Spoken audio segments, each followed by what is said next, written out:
এটাই হচ্ছে মূল এর ব্যাখ্যা। বলছে স্বামী আপনি না ভজনে গিয়েছিলেন, ভজন ত্যাগ করে চলে এলেন কেন?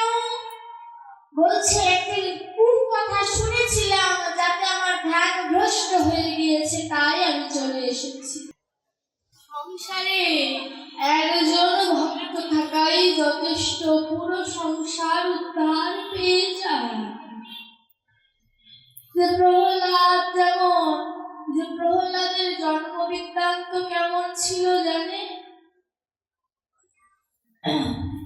প্রহ্লাদের মা হিরণ্যকশিপু যখন ধ্যানে যান, ধ্যান করবেন বর প্রাপ্ত হওয়ার আশা, হিরণ্যকশিপু ধ্যান করতে গেলেন, তৎক্ষণাৎ সুখ পাখি বলে কৃষ্ণ, তাড়িয়ে দেয়, আবার বলে কৃষ্ণ, চতুর্দিকে কৃষ্ণ কৃষ্ণ যখন বলে, হিরণ্যকশিপু বিরক্ত হয়ে ধ্যান ভ্রষ্ট হয়ে আবার বাড়িতে ফিরে এলেন। প্রহ্লাদের মা জিজ্ঞাসা করছে, স্বামী আপনি না ধ্যানে গিয়েছিলেন, কথাটা মনোযোগ দিন, সন্তান নেওয়ার পূর্বের করণীয়টা কি? এটাই হচ্ছে মূল এর ব্যাখ্যা। বলছে স্বামী আপনি না ভজনে গিয়েছিলেন, ভজন ত্যাগ করে চলে এলেন কেন? বলছে একটি কথা শুনেছিলাম যাতে আমার ধ্যান ভ্রষ্ট হয়ে গিয়েছে, তাই আমি চলে এসেছি। একজন অভক্তের কাছে কুকথা কৃষ্ণ নাম ছাড়া আর কিছু নয়, সেটাই আবার ভক্তের কাছে মধুময় কথা, তাই না? সহধর্মিনী বলছে, কি বলেছে আমাকে বলতেই হবে, বলো কি বলেছে? বলছে কৃষ্ণ। বলে আগে কি? কৃষ্ণ। পেছনে কি বলে? কৃষ্ণ। বামে কি বলে? কৃষ্ণ। ডানে কি বলে? কৃষ্ণ। এমন করতে করতে মধ্য রজনী পর্যন্ত এই কৃষ্ণ নামের আলাপন হওয়ার পরে দুজন মিলিত হলেন, তারপরে প্রহ্লাদের মতো সন্তান মায়ের গর্ভে এলো। এটা কেন বললাম? সন্তান নিতে গেলেও ভক্তির প্রয়োজন। ভক্তি দ্বারা যদি নিজের দেহ, যদি নিজের স্বামী এবং স্ত্রী যদি সংযোজন করতে পারে, গর্ভের সন্তানও ভক্ত হবে। অনেক সময় আমরা বলি না, সন্তানটা বড্ড চঞ্চল। সন্তানের দোষ নয়, এটা বাবা মার দোষ। যখন গর্ভে ধারণ করেছে তখন তাদের মনটা চঞ্চল ছিল, তাই গর্ভের সন্তান চঞ্চল হয়েছে। আমরা অনেক সময় বলি ভাগবত আসরে শিশুদের নিয়ে এসো না, বিরক্ত করে। আমার নিজের চোখে দেখা 4-5 বছরের শিশুরা ওই ব্যাস আসনের সামনে বসে, পরীক্ষিতের আসনে বসে চুপচাপ কথা শুনছে, একটা কথাও বলে না। কেন জানে? ছোটবেলা থেকে মায়েরা ওই যখন মন্দিরে গিয়েছে, মন্দিরে পুজো দিচ্ছে, আর সন্তানকে শিক্ষা দিয়েছে, মা কথা বলে না, ভগবান রাগ করবে। শিশুরা অনুকরণ করতে পছন্দ করে। শিশুকে আপনি যা শেখাবেন শিশু তাই শিখবে। ওই ছোটবেলা থেকে যে মায়েরা সন্তানকে কোলে নিয়ে মন্দিরে পুজো দেয়, সেবা দেয়, গীতা পাঠ করে, সেই সন্তানগুলো ভাগবতের আসরে এসে কোনোদিন একটি কুশব্দ করবে না, এটা তাদের শিক্ষা। ওই যে আমরা বলি না, শিক্ষা বংশের পরিচয় দেয়, ছোটবেলা থেকেই সেই শিক্ষাটা দেয়। এই যে ফুলের মালা, তাই না? এই ফুলের মালাটা বানাতে কি কি প্রয়োজন হয়েছে?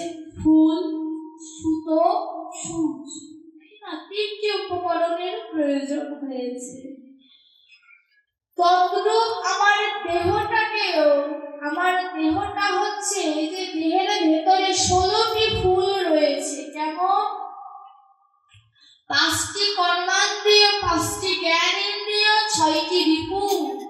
এই 16টি বিষয়বস্তুর যে ফুলগুলো যদি ভক্তি নামের সুতোয়, কৃষ্ণ নামের সূচ দিয়ে যদি গেঁথে দিয়ে গোবিন্দের চরণে পরাতে পারি, গোবিন্দের বদনে, কণ্ঠে নয়, গোবিন্দের চরণে যদি পড়াতে পারি তবে এই মানব দেহের সার্থকতা। সনাতন গোস্বামী তার ভাগবতের দ্বাদশ স্কন্ধকে আমার গোবিন্দের বিগ্রহের সাথে তুলনা করেছেন। সনাতন গোস্বামী বলছে আমার গৌর ভাগবত অভিন্ন তনু। কেমন? প্রথম এবং দ্বিতীয় স্কন্ধ ভগবানের চরণ, তৃতীয় এবং চতুর্থ স্কন্ধ ভগবানের গুরু, পঞ্চম এবং ষষ্ঠ স্কন্ধ ভগবানের পার্শ্বদেশ, সপ্তম এবং অষ্টম স্কন্ধ ভগবানের বাহু, নবম স্কন্ধ ভগবানের হৃদয়, একাদশ স্কন্ধ ভগবানের মস্তক, দ্বাদশ স্কন্ধ ভগবানের কপাল। একটি স্কন্ধ বাকি রয়েছে, বলুন তো কি? কোন স্কন্ধ বাদ রেখেছি? আমি না, সনাতন গোসাইও বাদ রেখেছে, পরে বলেছে। কি? দশম স্কন্ধ মঞ্জু হাস্যকা। সনাতন গোস্বামীকে ভাবুক বলছে, ও সনাতন, তুমি কি অঙ্ক জানো না? 9-এর পরে যে 10 হয়, তুমি কি অঙ্ক জানো না? সনাতন বলছে, আমি অঙ্ক ঠিকই জানি, কলিহত জীব অঙ্ক জানে না। কলিহত জীবের ভেতরে আকর্ষণ বেশি। কেন বাদ দিল? কেন বলল না? কেন? এই কেন সন্ধান কলিহত জীব বেশি করে। তাই তো আমি 9-এর পরে 11 বলেছি। যাকে সন্দেহ করে কেন সনাতন গোসাই 9-এর পরে 10 না বলে 11 বলল? বলছে মঞ্জু হাস্যতাম। এবং সনাতন গোসাই বলছে চরণ চরণ নয়, হৃদয় নয়, চাই না কিছু তোমার, মুখের হাসি শ্রেষ্ঠ সম্পদ। ওই সম্পদে যদি নিজের দেহ বিসর্জন দেওয়া যায়, আপনা আপনি চরণে বিসর্জন হয়ে যায়। দশম স্কন্ধের নাম মঞ্জু হাস্যতাম, মানে ভগবান হাসতে জানে কিনা। ক্ষণিকের জন্য যদি কাউকে আটকে রাখতে হয়, তার মুখের হাসিটাই যথেষ্ট। কি তাই না বাবা?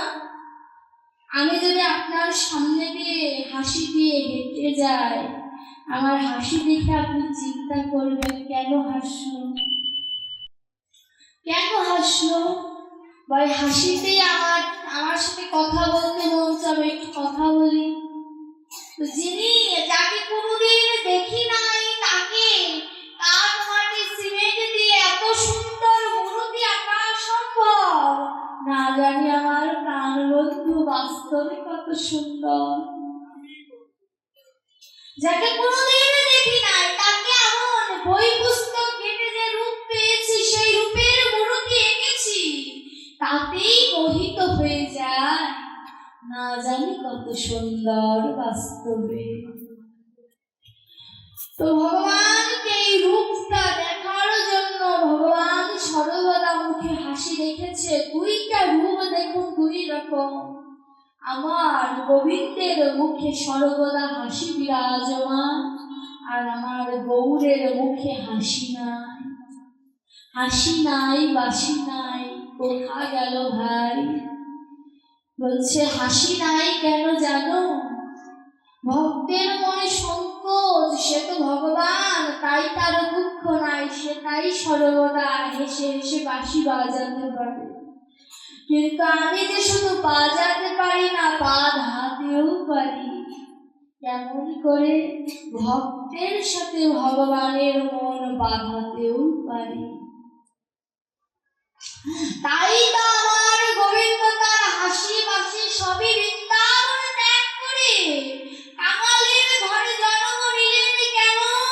ভক্তকে বোঝানোর জন্য যে ভগবান কাঙালেরও হয়, ভগবান ভক্তেরও হয়। যদি বলি তার প্রমাণ কি ভগবান যে অভক্তের হয়, ভগবান কাঙালের হয়, এর প্রমাণটা কি? প্রমাণ আছে চৈতন্য ভাগবতে নবদ্বীপ লীলার মধ্যে বাসুদেব বিপ্রতার প্রমাণ। বাসুদেব বিপ্র এবং তার ভাই দুজন ছিলেন। গৌর তাদের আহ্বান জানালেন যে তোমরা কৃষ্ণ ভজনে চলো, এই সংসার অনিত্য মোহমায়ার জায়গা, এখানে বেশি দিন মন টিকবে না, চলো চলে যায়।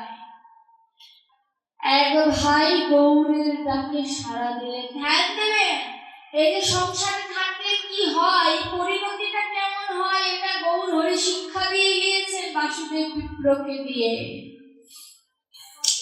এক ভাই গৌরের কথা শুনে বৃন্দাবন ধামে চলে গেলেন। আরেক ভাই বলছে আমার সহধর্মিণী, আমার পুত্র আমায় কত ভালোবাসে, এদের ভালোবাসাকে তুচ্ছ করে আমি বৃন্দাবনে যেতে পারবো না, যাব না আমি। গৌরকে উপেক্ষা করলেন। গৌর বলছে একে দিয়েই আমার জীব শিক্ষা দিতে হবে, একেই কৃপা করতে হবে।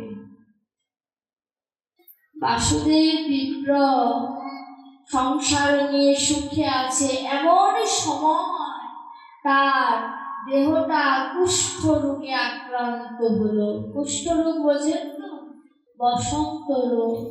তৎকালীন সময়ে গুটি বসন্তের খুব উৎপাত ছিল। আপনারা যারা বৃদ্ধ বয়সের আছে তারা কিছুটা হলেও জানেন যে তৎকালীন সময়েও যেতে হবে না, 50-60 বছর আগেও বসন্ত রোগের খুব উৎপাত ছিল। বসন্ত রোগ হলো বাসুদেব বিপ্র, এমন ভাবে পুরো শরীর অল্প দিনে ছেয়ে গেল। সন্তান একদিন মাকে বলছে, মা তোমাকে একটি কথা বলবো, লজ্জায় বলতে পারছি না, একটি কথা ছিল তোমার কাছে, রাখবে? বলছে বাবার তো অসুখ হয়েছে, ওনাকে যদি ঘরে রাখি সবার তো হয়ে যাবে, একটা ছোট করে কুঁড়ে ঘর তৈরি করে দিলে কেমন হয়? মা বলছে আমিও এটাই বলতে চাচ্ছিলাম, কিন্তু তোরা বলে ভালো করেছিস, তোরা বলে ভালো করেছিস। ঘরের মানুষ ঘরে জায়গা পেল না, জায়গা হলো তার বাহিরে কুঁড়ে ঘরে। সহধর্মিণী তার স্বামীকে বলছো, গো তোমার এই রোগ যদি ছেলে পুলের হয়ে যায়, অকালে সন্তান হারা হয়ে যাব, তুমি কিছুদিন বাহিরে থাকো, তুমি সুস্থ হয়ে যাবে। প্রথমে বাসুদেব কিছু বোঝেনি, চিন্তা করছে তাই তো, আমার জন্য আমার সন্তানের ক্ষতি হবে, কোনো পিতা পিতা চাইবে? চাইবে না, রাজি হয়ে গিয়েছে। একদিন যেতে না যেতেই দ্বিতীয় দিন তার সহধর্মিণী খাবার ছুঁড়ে দিয়েছে, কাছেও যাচ্ছে না, একটি মাটির পাত্রে খাবার ছুঁড়ে দিয়েছে। ছিল ঘরের মধ্যে, জায়গা হলো কুঁড়ে ঘরে, তারপরে স্বভাব হয়ে গেল তার কুকুরের যতটুকু মূল্য থাকে ততটুকু মূল্য আর বাসুদেবের রইল না। ওই মাটির পাত্রটার মাঝে না,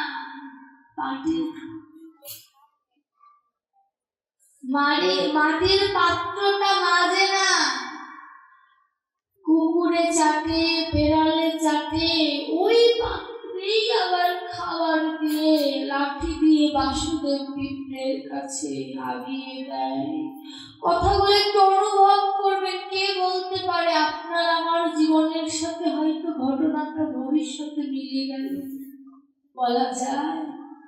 কাউকে দিয়ে বিশ্বাস নাই, বর্তমানে নিজের মাকে দিয়ে পর্যন্ত বিশ্বাস নাই। নেট দুনিয়াতে যা দেখছি, মা সন্তানকে মেরে ফেলছে, এর চেয়ে আর কিছু বাকি রয়েছে? কোনো নিরাপত্তার কোনো জায়গাই না। তো বাসুদেব বিপ্র নয়ন জলে কেঁদে বলছে হাই রে গোবিন্দ, যে গৌরকে উপেক্ষা করলাম সংসারকে ভালোবেসে, গেলাম না বৃন্দাবনে, বৃন্দাবনে তো গেলামই না, গৌরের সঙ্গ পর্যন্ত করলাম না, কারণ আমি লোকমুখে শুনেছি আমার গৌর এমন পরশ মনে যদি কাউকে স্পর্শ করে সে যে ধুলায় গড়ে যায়।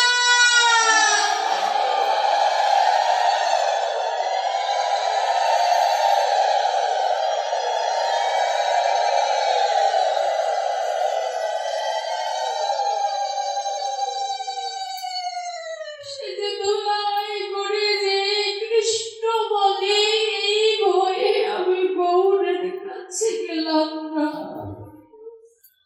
পুরো শরীরে বসন্ত রোগ হওয়ার কারণে, সেবা যত্ন না করার কারণে পোকা জন্ম নিয়েছে শরীরে, পোকাগুলো খসে খসে মাটিতে পড়ে যাচ্ছে, আর বাসুদেব বিপ্র এই পোকাগুলোকে শরীরে তুলে নিয়ে বলছে তোরা আমায় ছেড়ে যাস না রে। কতটা আবেগের কথা, শরীর থেকে পোকা ঝরে যাচ্ছে, ওই পোকাগুলোকে আমার দেহের মধ্যে বসিয়ে বলছে তোরা আমায় ছেড়ে যাস না রে, সবাই তো আমায় ছেড়ে গেল, তোরা আমায় ছেড়ে যাস না। বাসুদেব বিপ্রর এমন আবেগের, এই আবেগ মাথাটা আমার গৌর সহ্য করতে পারছে না। আমার গৌর ওই বাসুদেব বিপ্রের চতুর্পাশে কৃষ্ণ নাম করছে, যাতে কৃষ্ণ নামটা বাসুদেবের কানে যায়।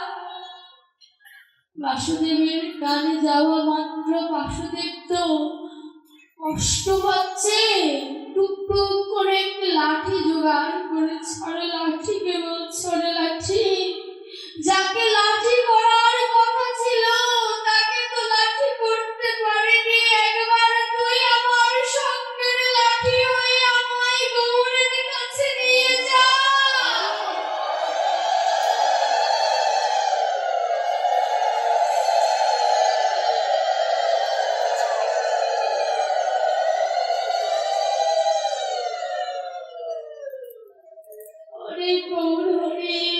গৌর হরির জন্য বাসুদেব বিপ্র নয়ন জলে কেঁদে কেঁদে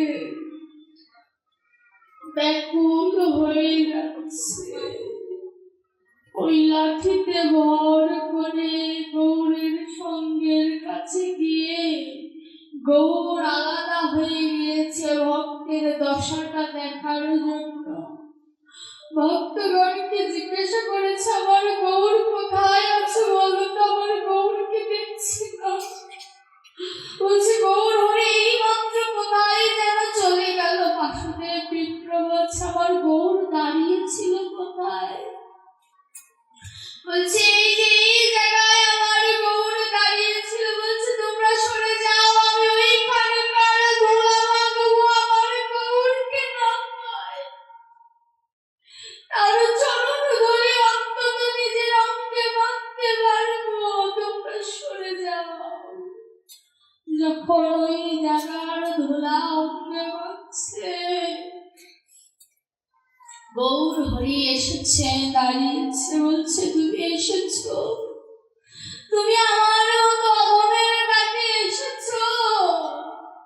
গৌর বলছে তুই অধম বলিস না রে নিজেকে, অধম তো আমি, আমার কৃষ্ণ নামে তোকে কাঁদাতে পারিনি। আমার গৌর বলছে অধম তোমরা নয়, অধম তো আমি ডাকতে পারিনি তাই হয়তো আসুনি। এমন অনুভব আমার গৌরের ছাড়া আর কারোর হতে পারে? আমার বাসুদেবের কাছে যখন আগিয়ে যাবে আলিঙ্গন করার জন্য, বাসুদেব বিপ্র বলছে গৌর হরি তুমি আমার কাছে এসো না, এই জাগতিক জগতের সবাই আমাকে কুষ্ঠ রোগ হয়েছে বলে আমায় ছেড়ে চলে গেছে। তুমি আমার কাছে এসো না, আমার কাছে যদি আসো তোমার হবে। আমার গৌর বলছে ভক্ত সঙ্গ করলে যদি আমার কুষ্ঠ রোগ হয়, আমি কুষ্ঠ রোগ নিতে উঠাচ্ছি। আমার গৌর বলছে ভক্তের সঙ্গ করলে কুষ্ঠর থেকেও যদি দুরারোগ্য ব্যাধি হয়, আমি ওই ব্যাধি নিতেও রাজি, তবু আমার ভক্ত সঙ্গ কোনোদিন আমি ছাড়ব না।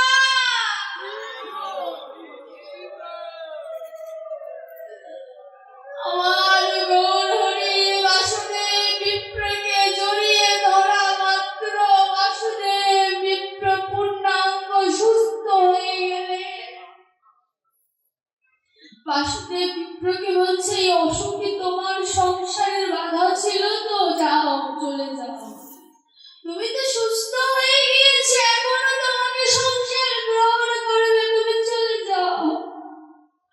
বাসুদেব বিপ্র বলছে ওগো প্রভু, আর ভুল করব না, কৃপা করে তোমার ওই রাতুল চরণে আমার স্থান দাও।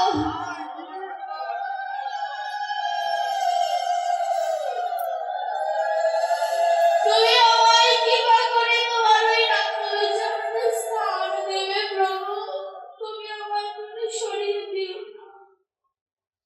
এই জগতে ভাই বলো বন্ধু বলো কেউ তো কারো নয়,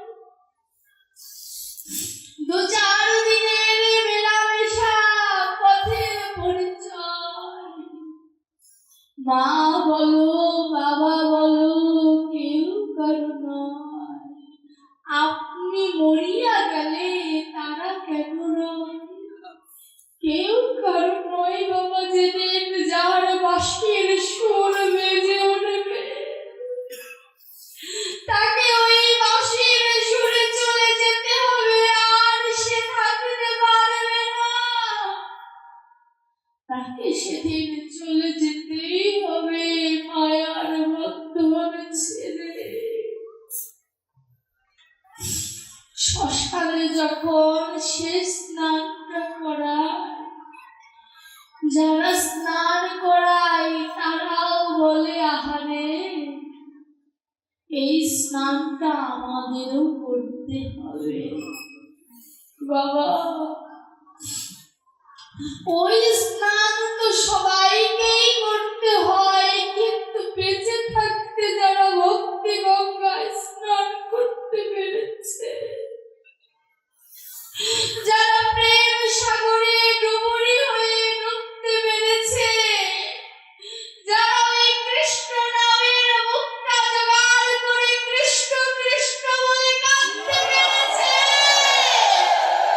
তারাই একমাত্র ওই কৃষ্ণের সন্ধান পেয়েছে।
ওই ভাগ্য আমার কবে হবে? অল্প বয়সে শ্যামরসে জড় জড়, না জানি পরিণামে কি বা হয়। যদি যাই পথে পথে শ্যাম যায় আমার সাথে সাথে, রাধারানীর মতো এই ভাগ্য আমার কবে হবে? ভাগবত বলছে রাধারানী রাত্রেবেলা সখীদের নিয়ে ঘাস কাটতে কেন আমার গোবিন্দের কোমল অঙ্গে ব্যথা লাগবে। তারপর ভাবক বলছে ওরা ঘাস কাটলে ধরণীতে যদি গোবিন্দের ব্যথা লাগে, আমার রাধারানী বলছে আমার দেহটা যদি গোবিন্দের চরণে পেতে দিতে পারতাম, যদি আমার দেহটা ভক্তদের চরণে পেতে দিতে পারতাম, তবে বোধহয় আমার জন্মটা সার্থক হতো।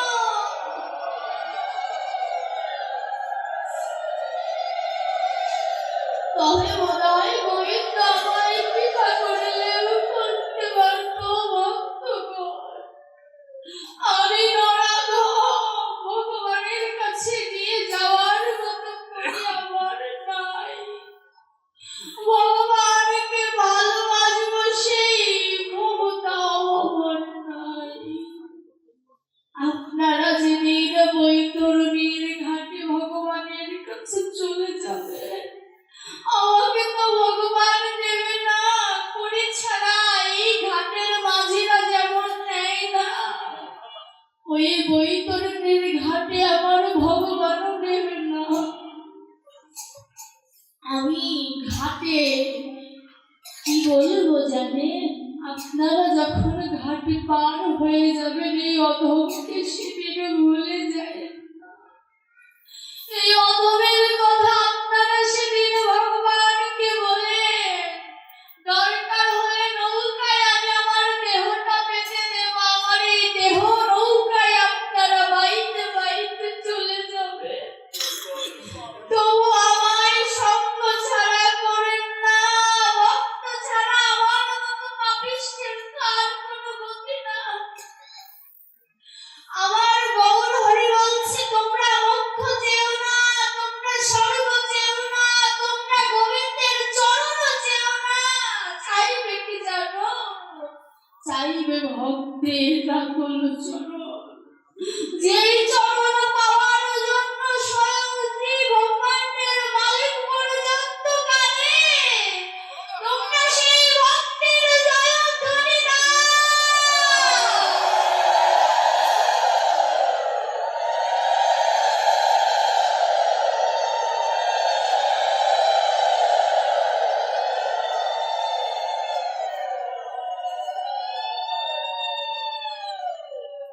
তোমরা সেই ভক্তের জয়ধ্বনি দাও। ভক্ত দিয়ে দিতে পারি। এই যে বলিবার নয় কথায় যে অনুভবের বিষয়, অনুভব দিয়ে বুঝতে হয়, যে বলে বোঝানো যায় না।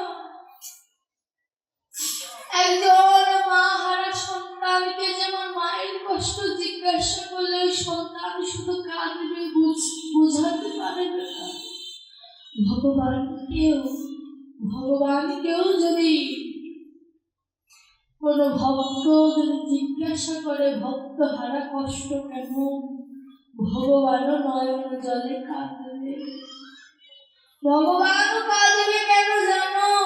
ভগবানের চেয়ে ভক্ত ছাড়া আর কেউ নাই। ভক্ত ছাড়া ভগবানের যে আর কেউ নাই। ভগবান ভক্তের স্তম্ভেই দাঁড়িয়ে আছে।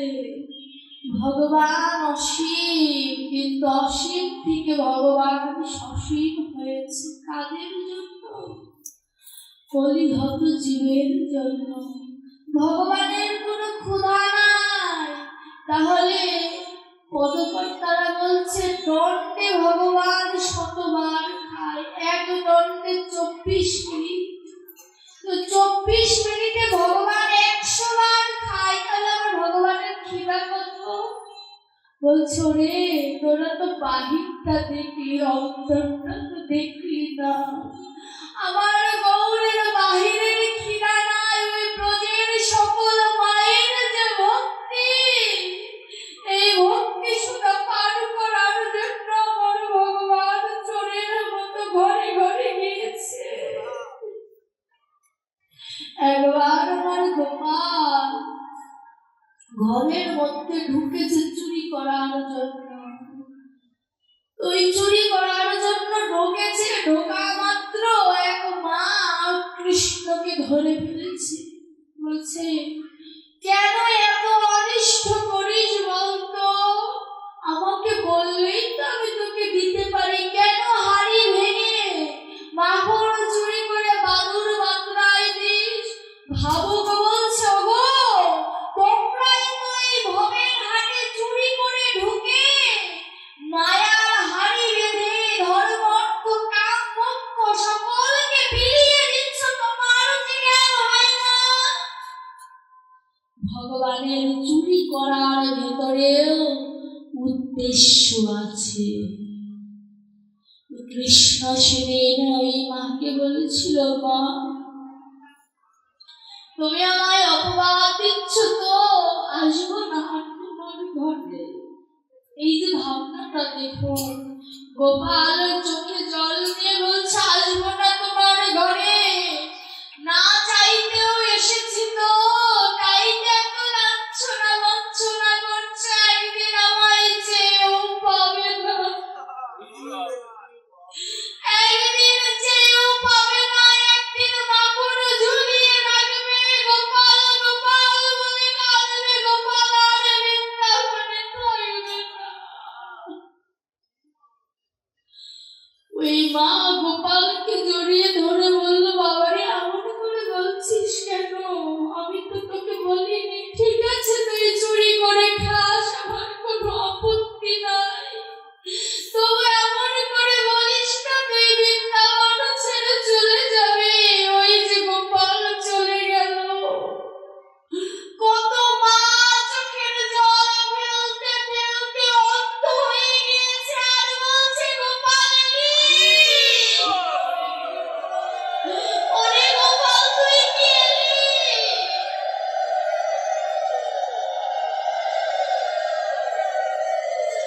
আর গোপাল বৃন্দাবনে এলো না।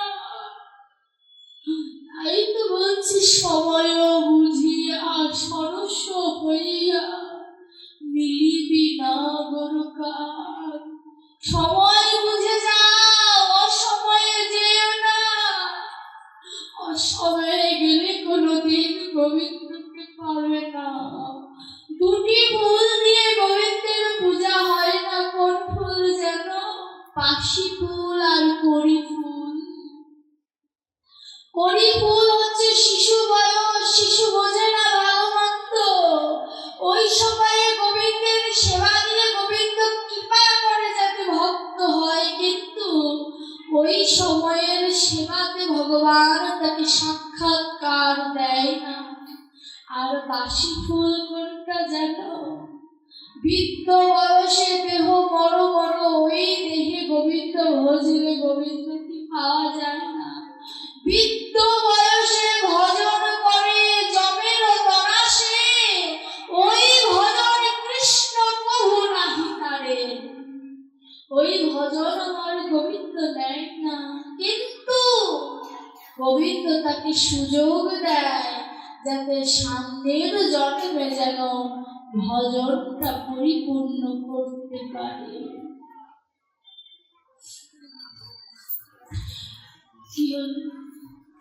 সামনের জন্মে যেন ভজনটা তার পরিপূর্ণ হয়, তাই যতটুকু সময় আছে ওই গোবিন্দের চরণে আত্মনিবেদন করে দাও। আত্মনিবেদন করতে করতে যেদিন একদম পরম্পরায় তার পাশে আসতে পারবে, যেদিন তার সংস্পর্শে আসতে পারবে, সেদিন তোমার গতি হয়ে যাবে। এই গতির আশাই তো এসেছি আমরা সবাই। নিজের নিজের ভেতরে আমরা যদি ভগবানের সাথে যদি একবার পারস্পরিক সম্বন্ধ করতে পারি, যদি বন্ধন করতে পারি, এই জগতের জ্বালা দূরীভূত হয়ে যাবে। এই জগতে যদি পাত্রের সাথে পাত্রের বিবাহ হয়, তাহলে আমরা অনেক কুটুম পাই না? পাই কি না? কুটুম পাই তো। কুটুম বোঝেন আত্মীয়, আত্মীয় পাই না? তো আমার ভেতরে দুটি সন্তান আছে, একটি হচ্ছে কুমতি, আরেকটি হচ্ছে সুমতি। কুমতিকে ত্যাগ করে যে সুমতির সাথে গৌর বিশ্বম্ভরের বিবাহ দিতে পারে, সে ভালো ভালো কুটুম পায়। কেমন? মতি কুলবতী তনয়া বড়, গৌর বিশ্বম্ভর সাথে সম্বন্ধ করো। মতি কুলবতী বড় হয়ে গিয়েছে, কার সাথে সম্বন্ধ করার কথা বললেন পদকর্তা? গৌর বিশ্বম্ভরের সাথে সম্বন্ধ করো। তারও কুলগুণশীল অসীম রূপ, সে বিদ্যা বিদগ্ধ রসিক ভূপ। তার গুণ, তার বিদ্যা এত যে জাগতিক জগতের কারোর সাথে তার তুলনা চলে না, তার তুলনা কেউ তুলনা, তার তুলনা না। এই ত্রিব্রহ্মাণ্ড মাঝে তার তুলনা না। তারপরে কি বলছে? কন্যা দেহ চারি এসব জানি, তোমার তনয়া হইবে রানী। তার এত গুণ, এই গুণের কথা জেনে যদি তুমি তার সাথে সম্বন্ধ করতে পারো, তোমার সুমতি রানী হবে। আবার কি বলছে? ভাব রত্নাহার দিবেন নাথ, রাগ পদ্মনাথ মনির সাদ। কৃষ্ণ গুণময় কুণ্ডল দিবে, কীর্তন সংকীর্তন তার ভূষণ হবে। অনুরাগের বসন গৌর দিলে, মলিন হবে না তার কোনো কালে। কি বলছে? ভাব রত্নাহার। তাকে এমন এই জাগতিক জগতের বিয়ে হলে যেমন সোনা দানা দিয়ে বিবাহ দিতে হয়, তদ্রূপ আমার গৌর হরির সাথে যদি বিয়ে হয়, কি হবে জানো? বিয়ে হলে পরে কীর্তন আমার ভূষণ হবে। কীর্তন কুণ্ডল মানে কানের দুল, কুণ্ডল হবে। রাগ পদ্মরাগ আমার এই দেহটা যে ভূষণ মানে শাড়ি। এই জগতের শাড়ি একবার দুইবার ধৌত করলে শাড়ি কি হয়ে যায়? নোংরা হয়ে যায়, ছিঁড়ে যায়, মলিন হয়ে যায়। কিন্তু অনুরাগের বসন যদি একবার গৌর কৃপা করে যদি দান করে, এই বসন মলিন হয় না। কি হয় জানো? যত কৃষ্ণ নাম করে এই বসন তত উজ্জ্বল হয়। এই বসনের এত মূল্য, অনুরাগের বসন যদি একবার গৌর কাউকে দেয়।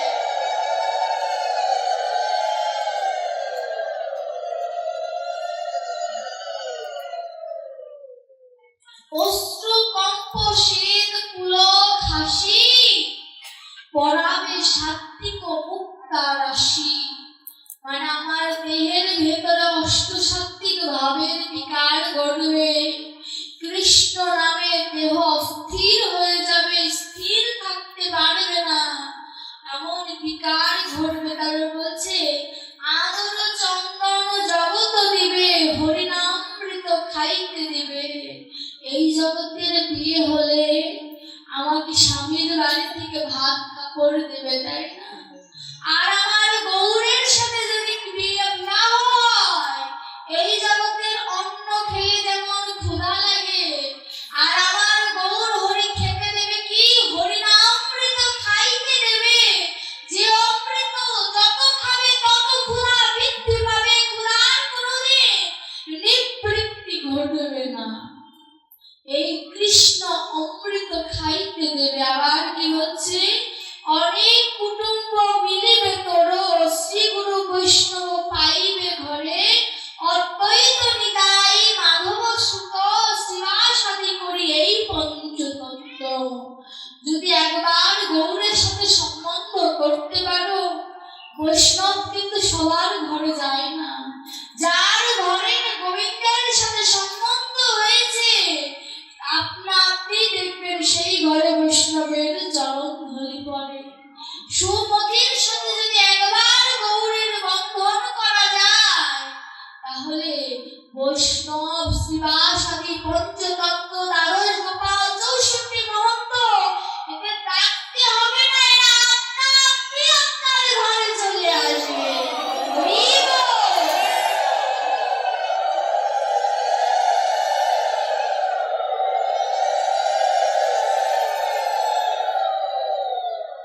সবাই আপন করে রবে, ভুবনে ভরে খ্যাতি রবে। একবার দেখুন, আমরা মানুষকে ভুলে যাই, শাস্ত্র কোনোদিন ভক্তকে ভোলে না। এই জগতে যত ভক্ত এখনো পর্যন্ত এসেছে, কোনো না কোনো লেখক তাকে বইয়ের মধ্যে, গ্রন্থের মধ্যে লিপিবদ্ধ করে রেখেছে, যাতে আমরা শিক্ষা গ্রহণ করতে পারি। এর জন্য যদি কুটুম্বিতা করতে হয়, আমার গৌরের সাথে করো। যদি ভালোবাসতে হয়, আমার গৌরকে ভালোবাসো। তাকে ভালোবাসলে তোমার এই জাগতিক জগতের সকল মোহমায়া দূরীভূত হয়ে যাবে, সকল কামনা বাসনা সকল কিছু দূরীভূত হয়ে যাবে। যেমন এই লাইটটা টিকটিক করতেছে না, আমাদের এই দেহটাও টিকটিক করতেছে, কোন সময় যেন বন্ধ হয়ে যায়। লাইটের তো কোনো নিশ্চয়তা আছে, এটা আমাদের কোনো নিশ্চয়তা নাই। এর জন্য সর্বদা নিজেকে প্রস্তুত রাখতে হয়, যেন গোবিন্দ আমাকে যখন বলবে তখনই যেন আমি নিজেকে তৈরি করতে পারি, নিজেকে যেন আমি গোবিন্দকে বলতে পারি, দয়াময় আমি প্রস্তুত আছি, তুমি আমাকে যেভাবে পরীক্ষা নেবে আমি সেভাবেই পরীক্ষা দেব। শুধু তোমার কাছে একটা নিবেদন কি জানো, তুমি আমায় ধৈর্য দিও, তুমি আমায় পরীক্ষায় উত্তীর্ণ হওয়ার জন্য, তোমার উপরে বিশ্বাস রাখার জন্য আমাকে ধৈর্য দিও। তোমার কাছে আর কিছু চাই না। দয়াময় তুমি আমার কাছ থেকে সকল কিছু কেড়ে নাও, তাতে কোনো দুঃখ নাই, কিন্তু তোমাকে ডাকার জন্য যে চোখের জল, এটা তুমি আমার কাছ থেকে কেড়ে নিও না। আর কিছু তোমার কাছে চাই না প্রভু, তুমি শুধু আমার চোখে জল রেখো, যে জল দিয়ে তোমায় ডাকতে পারবো, এই জলই যেন আমার পথের সম্বল হয়। এই জল নিয়ে যেন তোমার ভজন করতে পারি। এই জলকে কি করবো জানো, তুলসী গাছে জল দিলে যেমন তুলসী গাছ সজীব থাকে, তদ্রূপ আমি আমার নয়ন জল দিয়ে আমার এই দেহের ভেতরে যে তুলসী গাছ আছে, সেই তুলসী গাছে আমি প্রতিদিন আমার নয়ন কুম্ভের জল দিব। আর কি বলবো জানো, তুলসী গাছ যেখানে থাকে সেখানে গোবিন্দ থাকে। আমার দেহের ভেতরেও তুলসী গাছে আমি প্রতিদিন জল নিবেদন করে বলবো, প্রভু একবার দেখা দাও, একবার কৃপা করো, একবার তুমি আমার এই যুগল হয়ে আমার সামনে দাঁড়াও। তোমার ওই যুগল রূপ দেখে আমি জয় করিনি।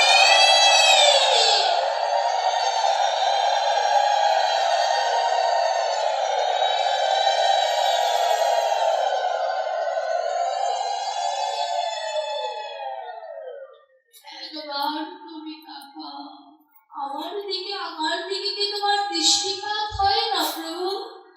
এই জগতের সব দিকে তুমি তাকাও আমার দিকে কি তোমার দৃষ্টিপাত হয় না? কেন হয় না প্রভু? শাস্ত্র বলছে উজান নবীন মেঘের উজান ধারা। কেন? এই মেঘ সৃষ্টি হয় এক জায়গায়, বরিশন হয় আরেক জায়গায়। এই জাগতিক জগতের মেঘ সৃষ্টি হয় আকাশে, যেখানে সৃষ্টি হয় সেখানেই তো বৃষ্টি হয় না। আর ভাবক বলছে কেউ যদি নবীন মেঘকে হৃদয় আকাশে উদিত করতে পারে, এই নবীন মেঘের সৃষ্টি হৃদয়ে হয়, বর্ষণ হয় নয়নে। আমার নবীন মেঘ যে ভাটের দিকে কোনোদিন যায় না, আমার নবীন মেঘ যায় উজানের দিকে। তাই তো বলছে ভাবু, ঊর্ধ্বগামী যে হয় তার নাম রাধা, নিম্নগামী যে যায় তার নাম হচ্ছে ধারা। ধারায় যে বহে যায় সে কোনোদিন রাধা হতে পারে না। যে ধারণ করতে পারে, যে ধরে রাখতে জানে, সেই তো রাধা। লালিনী শক্তি আমার রাধা রানী এই আনন্দ ময়ীকে যে উপলব্ধি করতে পেরেছে, যে কিনা আত্মনিবেদন করতে পেরেছে, তারই তো জীবনে সার্থকতা। গতকালকে আমাকে এক ভক্ত বললেন যে এরকম একটি কথা এসেছে, বিধবাদের বলে একাদশী প্রযোজ্য, সধবাদের বলে একাদশী করতে না। এমন কথা আপনাদের এখান থেকে কোনো এক ভক্ত আমাকে বলেছে, এই সম্পর্কে একটু আলোচনা করার জন্য। গোবিন্দ কি বিধবা সধবা দেখে? গোবিন্দ কি বিধবা সধবা দেখে? এই জগতে আমরা সবাই সধবা, আমিও সধবা। কেন জানে? কারণ জগৎপতি আমার পতি, তাই আমি সধবা। এই জগতের স্বামী মরে গেলেও সে সধবা থাকে অন্তরে, ভগবানকে তিনি যদি স্বামী মানে। আর যারা বলে যে সধবারা একাদশী করলে তার স্বামীর আয়ু ক্ষয় হয়, কোন সংবিধানে তারা পেয়েছে? এটা দেখাতে বলবেন তাদের। তা আমি দেখাতে পারবো যে ভগবান, এমনকি আপনারা জানেন আমাদের ভগবান শ্রীকৃষ্ণ চুরি করে ভীম একাদশী থেকেছিল। যশোদা মা এবং নন্দরাজ কিন্তু একাদশী পালন করতেন, কিন্তু গোপাল ছোট বলে গোপালকে একাদশী করতে দিত না। তো গোপাল কি করতে? একাদশীর দিন অন্ন পেত না, লুকিয়ে লুকিয়ে একাদশী করতো। শাস্ত্রে বলছে, আমি বলছি না কিন্তু। এখন আবার অনেকে বলবে রাধারানী একাদশী করেনি, আমরা কেন করবো? তুমি কি রাধারানী হয়েছ? রাধারানী কেন একাদশী করতেন না? রাধারানীর ভাবনাটা ছিল একাদশী থাকলে আমার দেহটা মলিন হয়ে যাবে, মলিন বদনে কোনোদিন কৃষ্ণ ভজন হয় না। আমার মলিন বদন দেখলে আমার সখা যদি ভজনে তৃপ্তি না পায়, তাই তারা বলতেন একাদশী না করলে যে পাপ হয় সেই পাপ আমি নিতে রাজি, তবু আমার সখার যেন কোনো কষ্ট না হয়। তাই রাধারানীর সাথে সখীদের সাথে নিজেদের গুলিয়ে ফেললে হবে না যে তারা করতো না আমরা কেন করব। আর সধবাদের একাদশী মূল কারণটা হচ্ছে একাদশীর দিন পাপ পুরুষ একাদশীর দিন অন্নের ভেতরে পঞ্চশস্যের মধ্যে, এক কথায় পঞ্চশস্যের মধ্যে পাপ পুরুষ লুকিয়ে থাকেন। যারা অন্ন খায় তারা সেদিন অন্ন নয়, একদম সাক্ষাৎ পাপ ভক্ষণ করে। এর জন্য সধবা, বিধবা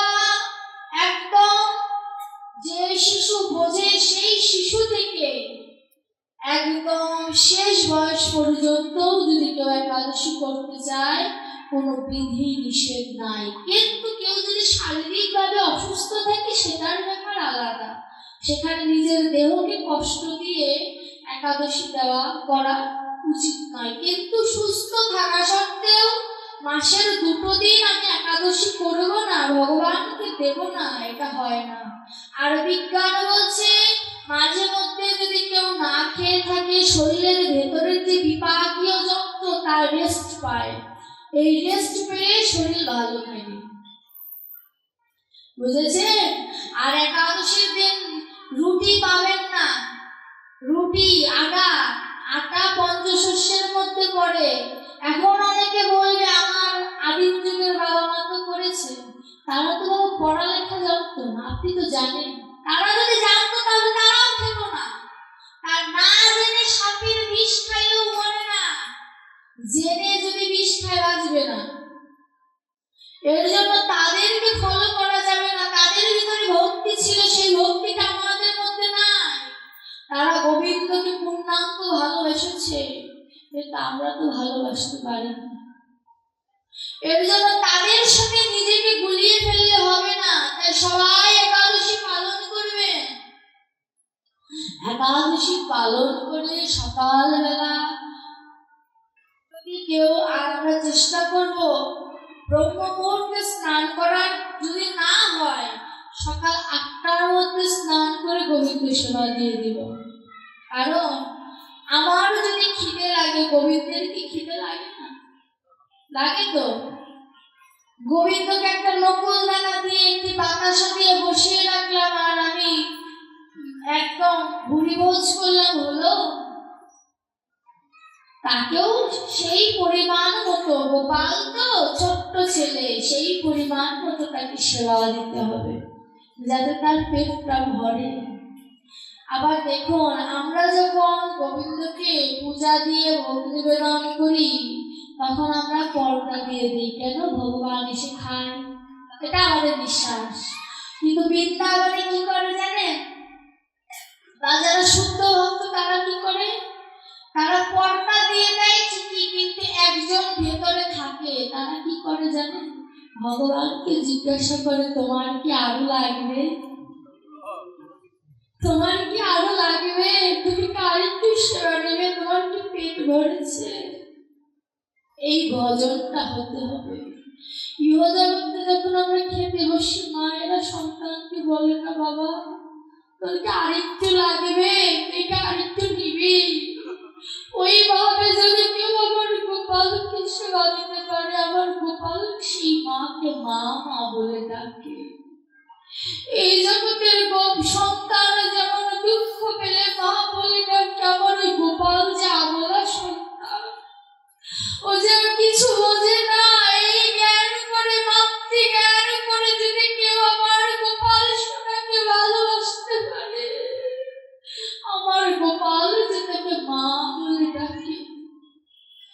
এই জগতে আমাদের অনেকের যন্ত্রণা আছে, ভাই নেই বলে। আমি তার মধ্যে একজন, আমরা 2 বোন।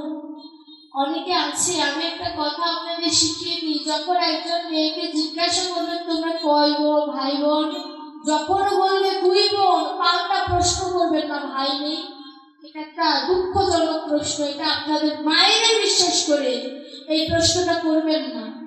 ভাই নেই বলেই তো দিচ্ছে আমরা 2 বোন, সেখানে আবার পাল্টা প্রশ্ন করার কোনো মানে হয় না, ভাই নেই। কিন্তু এই আক্ষেপটা আমার ভেতরে ছিল। আমার বোনটা আমার ঠিক অনেক বয়সে ছোট। আমার মা যখন গর্ভবতী হলো, আমি তখন শুধু ভগবানকে বলতাম, ভগবান আমাকে তো ভাই দিয়ে, তুমি এসো আমার ঘরে। আমার বোন হওয়ার পরে আমি যার কাছ থেকে ভাগবত পেয়েছি সে আমাকে বলল, বোন হয়েছে বলে আক্ষেপ, কিন্তু ভাই হওয়ার পরে যদি ভাই অসুস্থ হতো খুশি হতি তো? কথাটা দেখুন, বিষয়টা যাদের ভাই নাই তাদেরকে আমি বলছি, ভাই নেই কথাটা বলো না, ভাই আছে, ওই মন্দিরে বসে আছে। আমি যদি আমার ভাই না থাকে, আমি আমার গোবিন্দকে সখা রূপে ভালোবাসতে পারি। আমার যদি পুত্র না থাকে, আমি আমার গোবিন্দকে ছেলে রূপে ভালোবাসতে পারি। আমার যদি স্বামী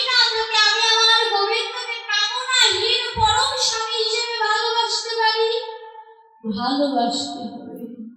ভগবান তিনি জগতের না, আমার নেই। ভগবানকে যখন আমরা বলি দয়াময় আমার কিছুই নাই, দয়াময় হেসে বলে ওরে আমি তো না, আমি জগতের না হয়ে বসে আছি, আমি তোর আছি, তুই কি করে বলছিস তোর কেউ নাই? বললে আমি বলতে পারি আমি ভক্ত হারা হয়ে গিয়েছি, এই জগতের কেউ আমার নাই, সবাই মায়ার দাসত্ব করছে, এটা ভগবান বলতে পারে। আমি বলতে পারি না যে আমার কেউ নাই, কারণ ভগবান কৃপা করবে বলেই তো বসে আছে, কৃপা করবে তো দু বাহু তুলে বসে আছি, ইশারা করে দিচ্ছে। দেখবেন চোর চুরি করার পরে যদি পুলিশের কাছে ধরা পড়ে যায় তাহলে সারেন্ডার করে, তাহলে পুলিশ কোনোদিন পুলিশ শুট করে না।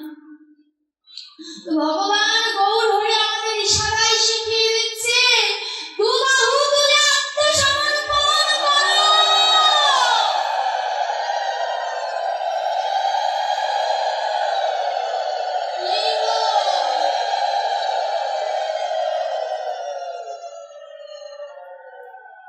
দু বাহু তুলে একবার যদি আত্মসমর্পণ করতে পারো তবেই দেহের সার্থকতা আসবে।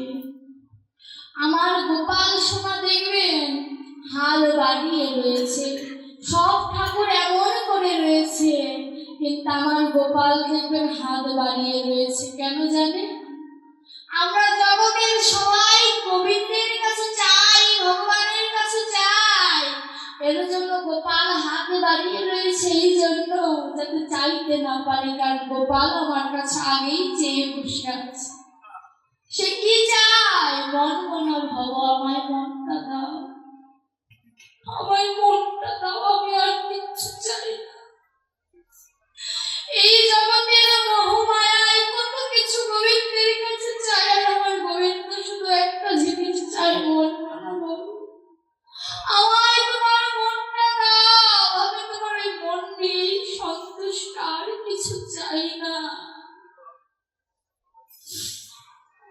আমি তোমার মনটা নিয়েই সন্তুষ্ট। তুমি ভয় পাচ্ছ, তুমি অসাধু। গীতায় বলেছে না, অপিচেত দুরাচার ভজতে মামন্য ভাব, সাধুরেব সমন্তব্য ব্যবসিত হিস। দুরাচার নয়, সুদুরাচার যদি একবার আমার নাম স্মরণ করে, আমি তাকে সাধু সাধু করে পার করে নিয়ে যাই।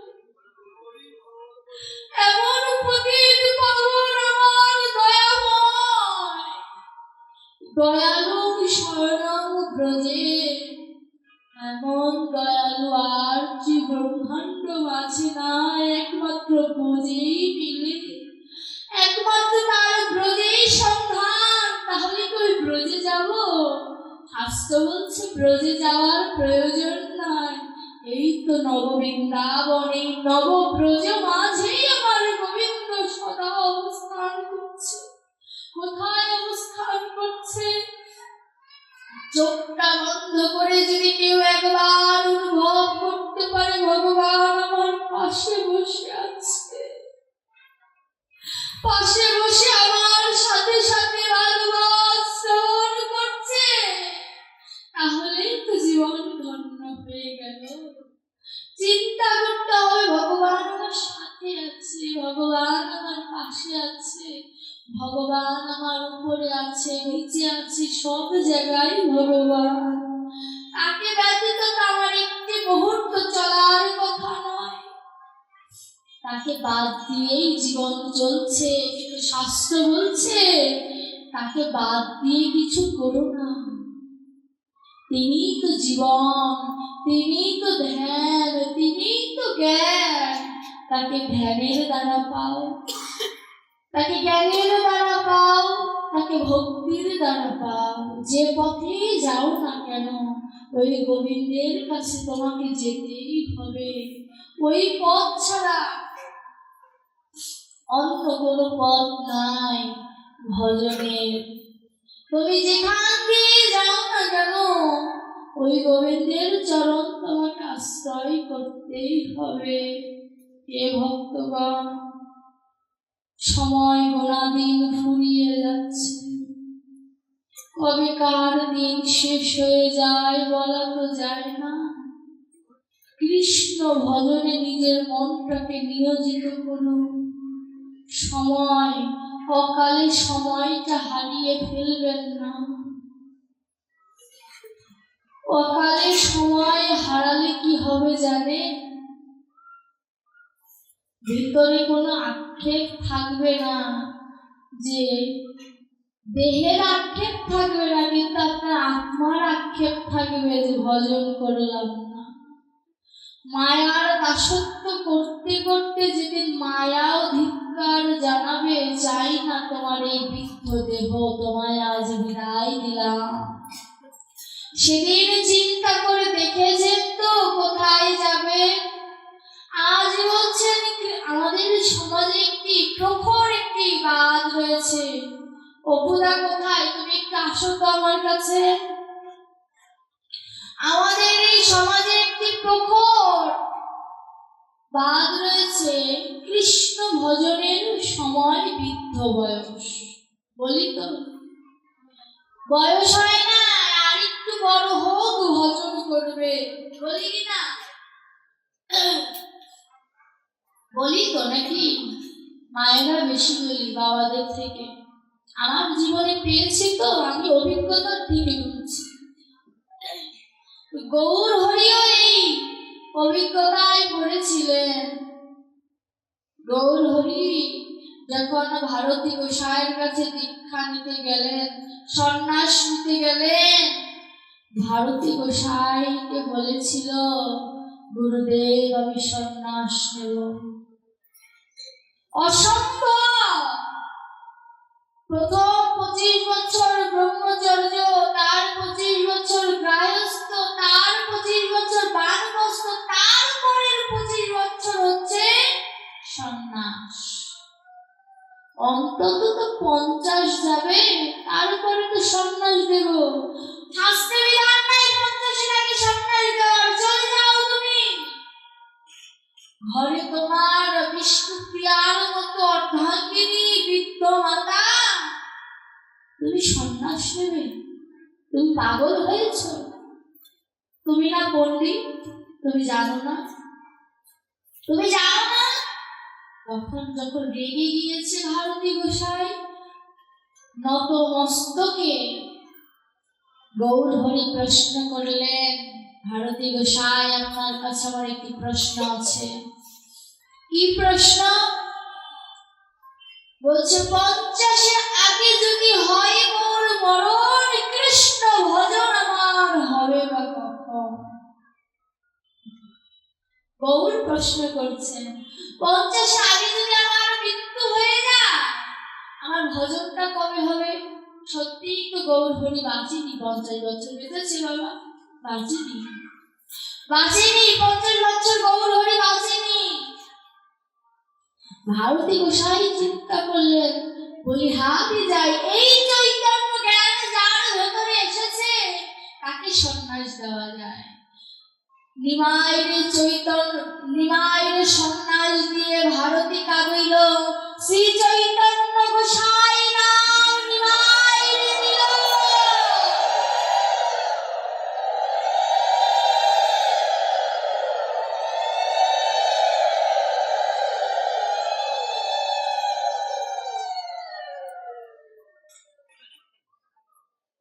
আর এতে গৌর অল্প বয়সে সন্ন্যাস কলিহত জীবদের শিক্ষা দিলেন যে ভজনের কোনো বয়স নাই।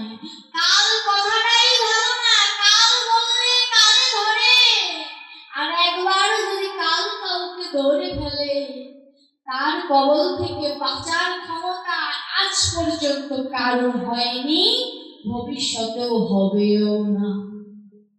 তাই তো বলছে আজকের কাজ কাল করবো বলে দেখো না ফেলে, কালকের কাজটা বরং আজকে করে ফেলো। কেন? যদি সময় না থাকে। এর জন্য অল্প বয়সে যারা কৃষ্ণ পথে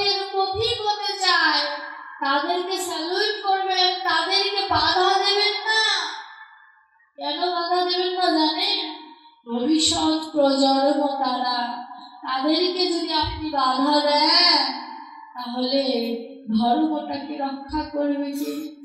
একটি ছোট্ট শিশু চায়ের দোকানের সামনে দিয়ে সকালবেলা মালা জপ করতে করতে ভজনে চলে যাচ্ছে।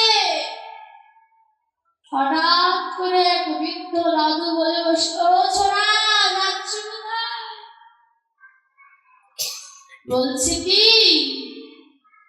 ওই যে পথে হাঁটছি না, সে পথটা অনেক দূরে, তাই সকাল সকাল বের হয়েছি যদি গন্তব্যে পৌঁছাতে পারি।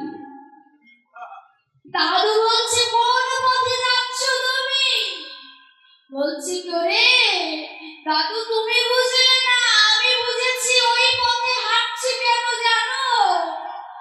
এ বেলায় বের হয়েছে, তবু জানি না বৃদ্ধ বয়সে পৌঁছাতে পারবো কিনা। তাই তো সকাল সকাল বের হয়েছি ওই কৃষ্ণ নামের পথে, কৃষ্ণকে পাওয়ার জন্য।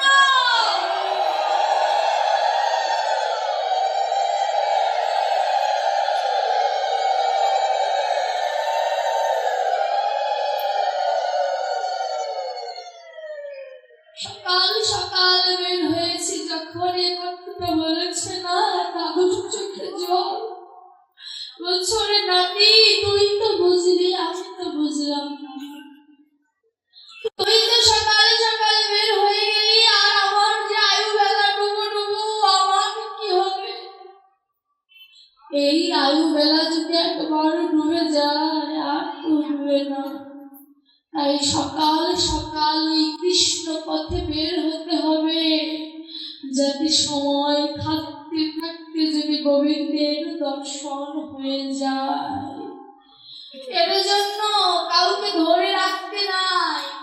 আমাদের সনাতন ধর্মের বর্তমান অবস্থাটা কেমন জানেন? সনাতন ধর্মের বর্তমান অবস্থাটা এমন, আমি অনেক দিন আগে কীর্তন জগতের একজন প্রসিদ্ধ কীর্তনিয়া, পাগলা দুলাল তার নাম, তার মুখে কথাটা শুনেছিলাম। ওর থেকে আরেকটু বয়স তখন আমার বড় বেশি হবে। বলেছিল একটি উপাখ্যান, এটি কিন্তু শাস্ত্রের কথা নয়, কথাটা শুনবেন, আনন্দ লাগবে এবং বোঝারও বিষয় আছে। একটি তেলের কড়াইয়ের ভেতরে 7-8 জন হিন্দুকে যমরাজারা পুড়ছে, তেলে ভাজছে। একজন হিন্দু বেয়ে বেয়ে কড়াইটার উপরে উঠেছে, আরেকজন হিন্দু তাকে টান দিয়ে নিচে ফেলে দিয়েছে। কেন? আমি পুড়বো, আমি জ্বলবো, জ্বলবে না কেন, এটা চিন্তা করলো না। ও যদি উপরে ওঠে আমাকে বাঁচার একটা মাধ্যম করে দেবে। আমাদের সনাতনীদের দশাটা এমন, কেউ যদি উপরে উঠতে চায় তাকে টান দিয়ে নিচে নামিয়ে ফেলে, এটা করবেন না। কেন জানেন?